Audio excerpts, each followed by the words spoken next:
L'énergie à l'oreille. Pour limiter le réchauffement climatique à plus 1,5 degré dans les prochaines années, nous devrons avoir atteint l'objectif de neutralité carbone d'ici 2050. Pour l'atteindre, la France devra réduire ses émissions de gaz à effet de serre de moitié d'ici 2030 par rapport à celles mesurées en 1990. Or, aujourd'hui, nous en sommes encore loin. Et 2050, c'est demain. Pourrons-nous alors réussir notre neutralité carbone d'ici 25 ans ou est-ce finalement une utopie ? Stéphane Labranche, sociologue du climat ou climatologue de la société comme il aime à le rappeler, coordonnateur scientifique du GIECO, chercheur indépendant et enseignant à Sciences Po Grenoble, est avec nous aujourd'hui pour répondre à cette question et nous apporter son éclairage. Bonjour Stéphane. Bonjour. Première question Stéphane, qu'est-ce que la neutralité carbone et pourquoi est-ce qu'on en parle autant aujourd'hui ? Alors, la neutralité carbone, bizarrement, a émergé comme une réponse à nos anciens objectifs qui étaient une réduction de 4 nos gaz à effet de serre. Sauf que après 15-20 ans d'efforts plus ou moins importants relatifs, on s'est aperçu que ça suffisait pas. Et donc, il a fallu augmenter nos ambitions et donc aller vers une neutralité carbone en 2050. Donc, on a encore moins de temps pour le faire qu'avant, alors que c'est un projet plus ambitieux. Donc, la neutralité carbone, c'est quoi? Il faut évaluer, grosso modo, la capacité d'un territoire national, la France, dans ce cas-ci, d'absorber de manière naturelle, non pas par les nouvelles technologies, mais par l'agriculture, par la reforestation, etc., les gaz à effet de serre. On calcule combien ça vaut environ sur une année et on se dit, on ne peut pas émettre plus que ça. Donc, ce n'est pas zéro émission, c'est qu'on ne peut pas émettre plus que ce qu'on absorbe. Donc, on parle là d'équilibre en fait entre des émissions de gaz à effet de serre et le développement de ce qu'on appelle les puits carbone. Exactement, c'est D'accord. exactement. Très bien, donc atteindre cet équilibre finalement. Oui. Alors, ça semble simple comme équilibre, mais ça implique à la fois des dimensions économiques, d'agriculture, d'usage des sols, de l'urbanisme, de nos consommations quotidiennes, de système énergétique et tout ça intégré dans un même système qu'on veut neutre en carbone. Donc, loin d'être simple. D'accord. Pourquoi cette date butoir 2050 ? C'est un peu arbitraire, il faut le dire. Pourquoi pas 2040 ou pourquoi pas 2050 ? Pourquoi pas 2060 ? En partie, 2050 nous semble en tout cas quelque chose d'envisageable et de faisable pour atteindre cette neutralité. 2040, ça serait absolument impossible parce que c'est trop tôt. Et en 2060, si on attend 2060, on va se retrouver avec une augmentation de température trop importante. Et donc, cette date, en fait, nous permet d'avoir un objectif et à partir duquel on sait à quel point il faut bosser ou pas dans nos efforts. Ça donne aussi, en fait, un objectif dans les modélisations climatiques et énergétiques parce qu'il faut bien en avoir un. Avec, pour moi, un problème avec 2050, c'est que dans les représentations sociales, dans la tête des gens, c'est encore un peu loin. Moi, je suis pas sûr d'être vivant à ce moment-là et je suis pas si vieux que ça. Alors que mes deux fils le seront eux pleinement, mais même pour eux, 2050, c'est très très loin. Et on a de la difficulté en fait à engager des efforts de changement à long terme. D'accord. Est-ce que ça vaut vraiment la peine d'ici 35 ans de faire des efforts maintenant? Donc ça, c'est un des obstacles en fait à ça. Et c'est pour ça qu'on commence à retrouver maintenant des étapes intermédiaires à 2030. Là, 2030, ça veut dire quelque chose. C'est seulement dans 7 ans. Moins 50% en 2030. Voilà. Et donc, l'idée, elle est là, c'est de donner des étapes ensuite intermédiaires pour atteindre l'objectif, pas final, mais en fait l'objectif souhaité en 2050 de neutralité carbone. D'accord, donc c'est accélérer tous les leviers qui sont mis à notre disposition pour atteindre ces moins 50% en 2030 et atteindre à terme la neutralité carbone en 2050. Alors, c'est accélérer grandement certains des leviers et en créer des nouveaux aussi. Parce que c'est très ambitieux, en fait, 2050 avec une neutralité carbone. Donc, oui, il va falloir accélérer ce qu'on fait déjà plutôt bien en matière de mobilité. En matière de rénovation énergétique des bâtiments, là, c'est même plus accéléré. C'est qu'il se passe tellement pas assez de choses sur ces questions-là qu'il va falloir trouver un autre moyen qu'accélérer. Il va falloir vraiment démarrer le chantier de manière sérieuse. D'accord. Et encore plus sérieux encore en termes de démarrage plutôt qu'accélération, c'est notre système de production agricole qui est lié à notre alimentation. On ne peut pas déconnecter, on ne peut pas dire aux Français en 2050, vous diminuez de 50% votre consommation de carbone liée à l'alimentation, sans auparavant faire quelque chose avec les producteurs. Parce que sinon, ils vont tous faire faillite, ceux qui font de la viande. Et donc, et si on ne fait pas de viande, qu'est-ce qu'on fait à la place? Et on remplace la viande par quoi? Donc vraiment, cette approche de la fourche à la fourchette que je trouve Solagro le fait très très bien en France, il faut vraiment avoir une vision intégrée des choses, cette question-là. Et là, franchement, en termes de comportement, des sciences sociales, des sciences du comportement, on n'est pas bon. D'accord. Et tu parlais de nouveaux leviers, des leviers qui n'existent pas encore? Oui, je pense qu'il faut être beaucoup plus créatif et imaginatif dans la manière d'accompagner les copropriétés pour faire de la rénovation énergétique des bâtiments. Ça, c'est super important. C'est tout le problème de la décision collective. On a 8 personnes autour de la table et sur les 8, il y a peut-être 5 situations différentes. Et sur les 8 personnes, il y en a 4 ou 5 qui ont des bonnes raisons de ne pas faire de rénovation énergétique et d'autres qui s'en fichent. C'est vraiment, il faut imaginer d'autres manières de faire.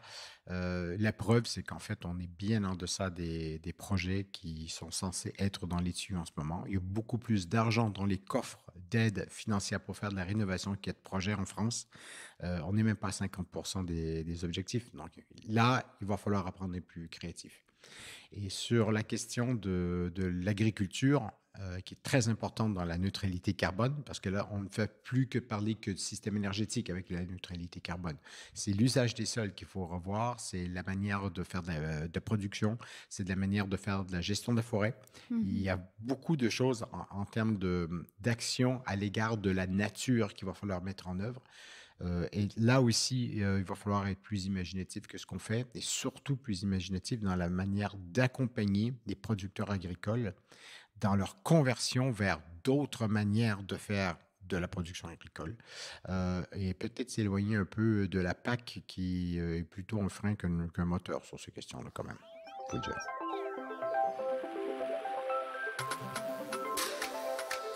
L'énergie à l'oreille. Suite à ce tableau descriptif que tu viens de nous faire, comment est-ce que toi, tu vois la société en 2050? Qu'est-ce qui aura profondément changé et qu'est-ce qui, au contraire, restera ancré dans les habitudes des citoyens d'un point de vue décarbonation? Ça, c'est une grande question. Ça renvoie à beaucoup d'enjeux. Je pense que la plupart des gens ne comprennent pas du tout. En fait, ce que vous me demandez là, c'est de regarder dans une boule de cristal et de regarder dans l'avenir. Et franchement, en sciences sociales, c'est pas un exercice auquel on est habitué. En économie, en climatologie, on fait des prospectives à 2050 depuis 30-40 ans. Et avec la puissance informatique, de nos jours, on la fait de mieux en mieux, il faut le dire. Mais les sciences sociales, on se préoccupe de ce qui se passe dans la tête des gens, comment ils agissent au quotidien, individuellement et collectivement. Donc leur comportement? Les comportements, nos attitudes, nos valeurs, nos envies de consommer, de prendre des vacances, tout ça.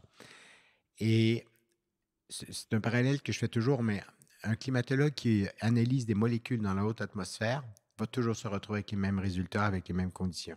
Mais moi, quand j'interroge un humain et que j'analyse le comportement d'un humain, si l'humain a pris un café le matin ou s'il n'a pas pris de café, ça peut changer un peu son attitude. S'il s'est engueulé la veille avec son partenaire, c'est pareil. Donc, la difficulté des sciences sociales, c'est que les humains, on est plus aléatoires. Mais on ne l'est pas complètement, et heureusement pour les sciences sociales, sinon on n'existerait pas, je pense. Il y a quand même des tendances de fond. Mais entre dire que chaque individu est absolument unique, et en fait, nous sommes tous pareils. Le français moyen, statistiquement, qui en fait n'existe pas du tout. Comment on fait? Elle est où la barre? Et ça, je dis ça parce que c'est super important quand on essaie de comprendre de comment les gens vont vivre la transition. Non seulement comment ils vont la vivre au quotidien en termes de travail, d'alimentation, mais comment ils vont la vivre de l'intérieur. Donc, j'ai tenté de faire cet exercice-là quelques reprises. C'était plutôt fun d'ailleurs parce que ça nous amène à faire de la narration. Donc, c'est pas de la science-fiction. Pour moi, c'est de l'anticipation. J'essaye de prendre en compte les tendances lourdes. On essaye de prendre les tendances lourdes que l'on voit depuis quelques années. Et on se dit, est-ce que si on projette jusqu'à 2050, on arrive à un résultat pas trop mal pour la neutralité carbone? Alors, première tendance lourde qu'on l'on constate, c'est effectivement une augmentation du pourcentage de gens qui font des multimobilités. Donc, ils vont faire de la marche à pied, du vélo. Et tout ça, c'est en constante augmentation depuis quelques années. Donc, ça, c'est une bonne tendance. Et sur la question de la mobilité, ce qui va venir sauver la neutralité carbone dans ce secteur, c'est l'arrivée de la voiture électrique ou hybride ou hydrogène, en tout cas non fossile. Avec des problèmes d'approvisionnement en électricité en été probables en raison justement du parc électrique fort automobile et des problèmes de production, mais ça, c'est une autre question. Si on regarde sociologiquement l'acceptabilité de passer à des voitures électriques, il n'y en a pas parce qu'en fait, on répond à toutes les objections des transports, contre les transports en commun. Je suis dans ma bulle, je peux aller où je veux. Toutes ces représentations qu'on a avec la voiture qui font que les gens ont des difficultés à faire de la multimobilité, ben, en fait, elles vont être résolues par cette question-là. Donc, moi, quand j'ai fait les exercices un peu de prospective, j'ai été un peu surpris par la mobilité. On leur dit, ah ben finalement, on va peut-être atteindre des objectifs, c'est pas trop mal. Deuxième élément, et c'est à la fois une mauvaise nouvelle et une bonne nouvelle, on n'aura pas besoin de tous devenir végétariens en 2050. On peut encore avoir un peu de viande dans notre alimentation quotidienne. On évalue à environ 50% la diminution de la viande à consommer. Ce qui veut dire que finalement, on peut tous manger de la viande de temps en temps ou on peut aller jusque très loin, aller devenir végétalien. Mais ce qui est la bonne nouvelle là-dedans, c'est que tous les gens qui aiment beaucoup leur viande et leur barbecue en été n'auront pas besoin d'abandonner leur viande pour autant. Et ça laisse un peu plus de marge de manœuvre. Certaines personnes vont devenir végétariens, mais là, les tendances lourdes en France sont pas très bonnes. En 10 ans, on a doublé le nombre de végétariens en France, on est passé de 1 à 2%. C'est pas énorme, c'est pas assez. En revanche, ce qu'on appelle les flexivores, ceux qui diminuent leur consommation de viande, franchement, il y en a plus qu'avant et on le voit dans le nombre de tonnes de viande vendues. Donc, objectivement, on a des bons résultats qui vont dans le bon sens, mais qui vont pas assez vite, il va falloir accélérer. Donc, c'est ce qu'on appelle de l'alimentation durable. C'est ça. Favoriser l'alimentation durable. Donc, autrement dit, en 2050, on va encore avoir des gens qui vont manger de la viande. On va encore vivre dans des maisons. Il est probable que les maisons soient un peu plus petites par nombre d'habitants que maintenant, que les logements le soient.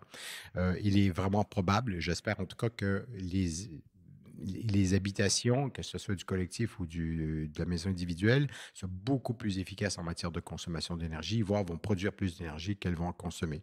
Ce qui ne change pas nos habitudes au quotidien. On peut encore faire ce qu'on fait au quotidien, se chauffer, se climatiser, probablement, sauf si on fait vraiment des bonnes maisons.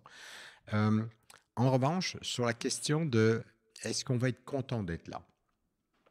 Est-ce qu'on va être content d'avoir fait ces efforts pendant la prochaine génération d'environ 30 ans? C'est-à-dire de vivre dans une société décarbonée en 2050. C'est ça. Est-ce qu'on sera heureux? Ouais, voilà. Et ça, c'est la question, en fait, un peu plus subjective.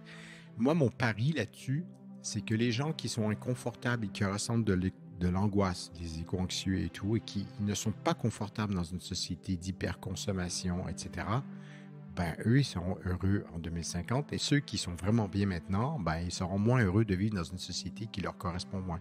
Mais au final, je pense que les pourcentages seront les mêmes, sauf qu'il va y avoir un renversement de ces pourcentages. Donc ça, je pense que c'est important. On va continuer à avoir des enfants, on va continuer à bouffer, on va continuer à travailler. Même si le travail va peut-être être un peu différent, on va peut-être avoir plus de télétravail. Ce qu'on a besoin en matière de métiers maintenant, c'est des nouveaux métiers d'agriculture et des nouveaux métiers dans le BTP pour faire de la rénovation, et tout va. Et donc, il y a ces éléments-là qui vont intervenir. Je pense qu'au vu des projections d'augmentation de température, on va commencer à prendre des vacances à d'autres moments dans l'année. Ouais. Parce que l'été va faire trop chaud et que les vacances qu'on va passer en été, on va les passer beaucoup plus en montagne qu'à la mer. Il y a déjà des statistiques qui le montrent que depuis quelques années, à peine 4-5 ans, on voit cette tendance. Et là, ça va se renforcer. Moi, je suis en contact avec des PNR et tous les parcs nationaux. Et en fait, ils se retrouvent avec plus de gens qu'avant. Et donc, première réaction, ils sont contents. C'est la démocratisation de la montagne. Tout le monde vient, on aime notre montagne. Sauf que les gens font des bêtises. Il y a plus de déchets par terre et ils sortent des sentiers. Ils vont aller voir le nid d'un oiseau rare là qui est en train de... Puis, en fait, c'est pas bon pour la biodiversité. Donc, il y a des discussions d'interne dans certains parcs nationaux pour dire qu'il va falloir caper le nombre de visiteurs par année. Et ça, ce sont les premières discussions maintenant en 2023. Donc, vous pouvez imaginer en 10 ans ce qui va se passer sur ces questions. Donc, je pense que le tourisme, le voyage, les vacances vont être probablement impactés, soit avec des décalages sur d'autres saisons, soit vers d'autres endroits. En ce qui concerne l'aviation et le voyage international, franchement, je ne sais pas. Si l'aviation ne trouve pas d'alternative à ces fuels assez rapidement, on va se retrouver avec une augmentation des prix assez forte aussi. Et on risque, moi je pense, sur l'aviation et le tourisme international, de se retrouver avec un décalage réservé à des gens franchement avec plus de moyens qu'aux autres. D'accord.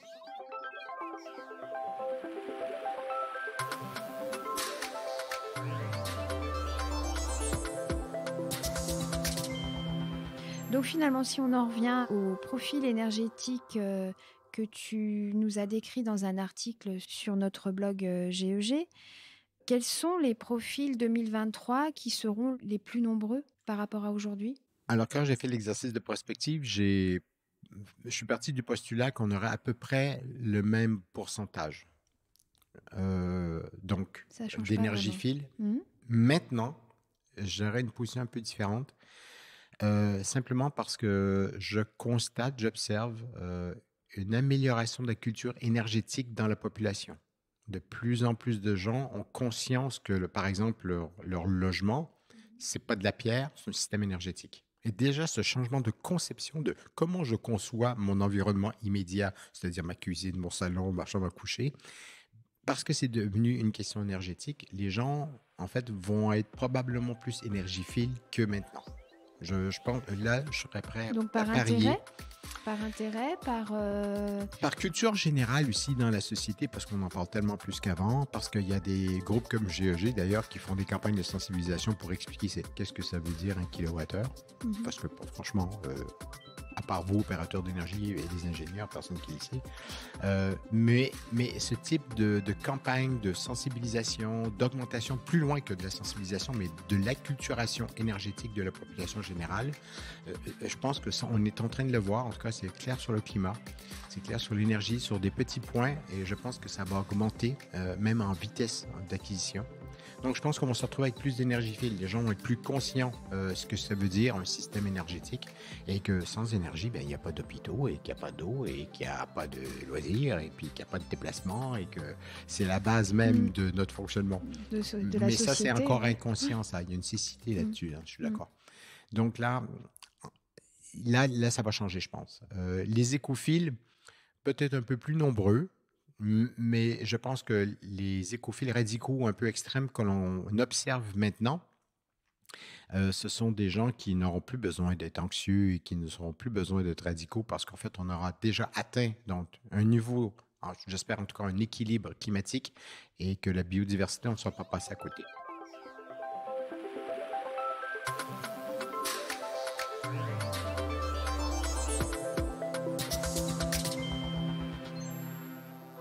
Est-ce que pour toi, ça reste envisageable d'atteindre cet objectif neutralité carbone? Et si oui, est-ce qu'on pourra l'atteindre dans les temps, en 2050? Alors, la première fois que j'ai fait cet exercice de prospective, je me suis dit, bon, ça sera un exercice intellectuel académique intéressant de faire de la sociologie de la prospective avec un peu de modélisation, etc. Mais on n'y arrivera jamais, quoi. Même pas sur papier. Eh bien, 18 mois après, quand on a eu terminé cette première prospective, c'était pour Entreprises pour l'environnement avec des partenaires de Grenoble, d'ailleurs, avec Enerdata et d'autres. Je me suis dit, merde, c'est peut-être possible. Même moi qui étais vraiment hyper sceptique sociologiquement sur cette question-là, avec tous les acquis que j'avais, les résultats de recherche que j'avais, je me suis dit, après tout, c'est peut-être possible. Il y a des conditions. Et une des conditions, c'est qu'il va falloir changer de comportement, puis surtout d'attitude à l'égard de ce qu'on veut au quotidien. L'hyperconsommation, parce qu'il y a un truc qui ne marche plus, il va falloir, on le jette, puis on en achète un autre, c'est pas grave. Il va falloir procéder autrement. Il va falloir arrêter de changer un truc dès qu'on n'en a plus envie. Donc, il y a des attitudes sur la consommation qu'il va falloir changer. Des comportements de vie, en fait. Oui. Ouais. Et ça de manière volontaire. Ou alors, justement, c'est la question, quelle est la place des politiques contraignantes, obligatoires, sur ces questions, en fait? Il ne faut pas faire de la politique de contrainte pour faire de la politique de contrainte. Il faut la faire de manière intelligente. Il faut la faire là où il faut la faire parce qu'on n'a pas le choix, parce qu'il y a trop d'obstacles par ailleurs, donc on oblige. Et donc, on voit déjà des éléments de ça, par exemple, sur la rénovation énergétique des bâtiments, des vieux appartements. C'est qu'à partir d'une catégorie F, si les travaux ne sont pas faits, ben, il n'y a plus de location, il n'y a plus de loyer, il n'y a plus rien. Ça, c'est une contrainte. Une contrainte qui peut faire mal aux propriétaires et qui va les inciter fortement à le faire.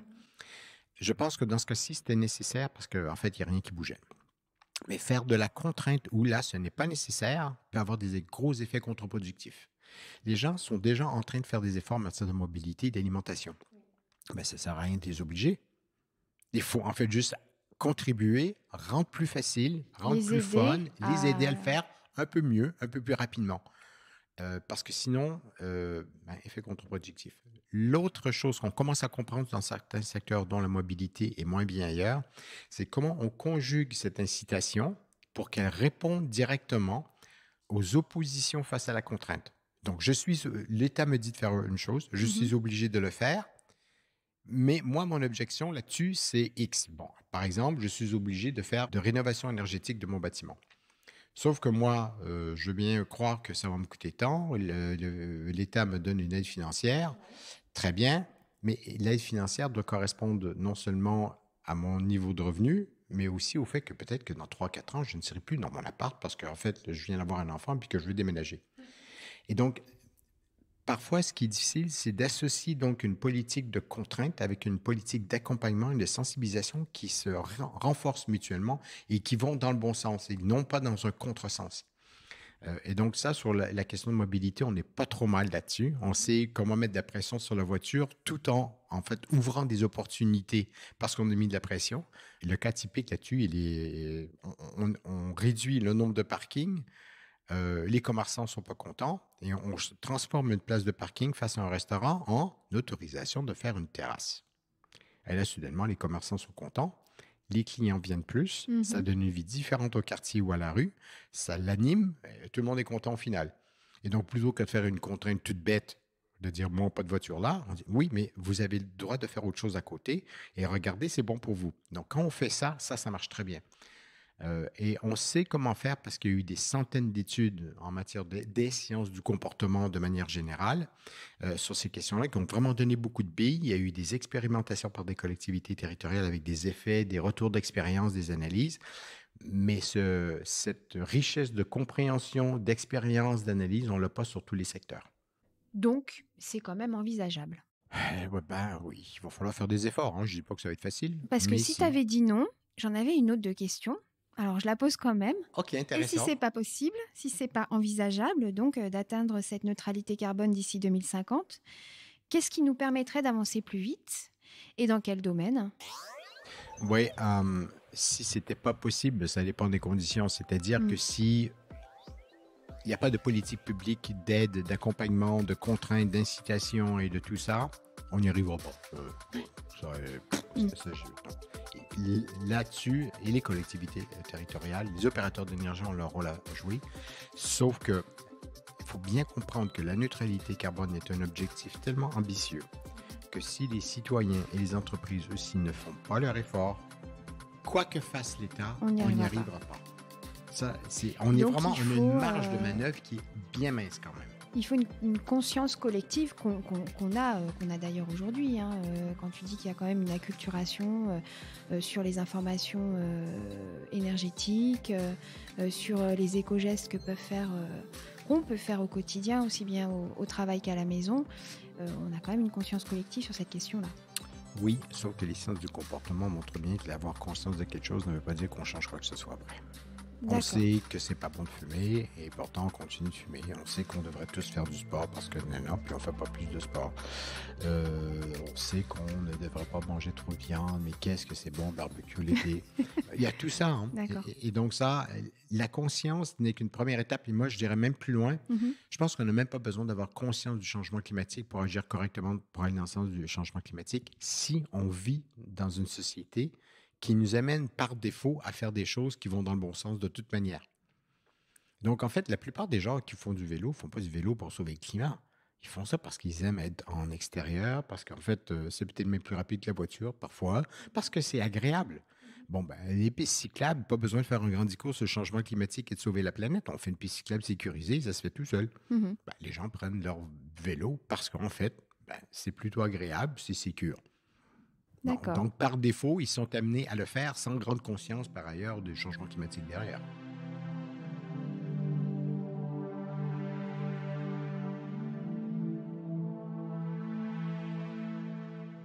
Eh bien, merci Stéphane d'être Merci. venu partager avec nous ta vision de sociologue du climat sur cette question. Vous pouvez retrouver toutes les études et publications de Stéphane sur le sujet en vous rendant sur son site stéphanelabranche.fr.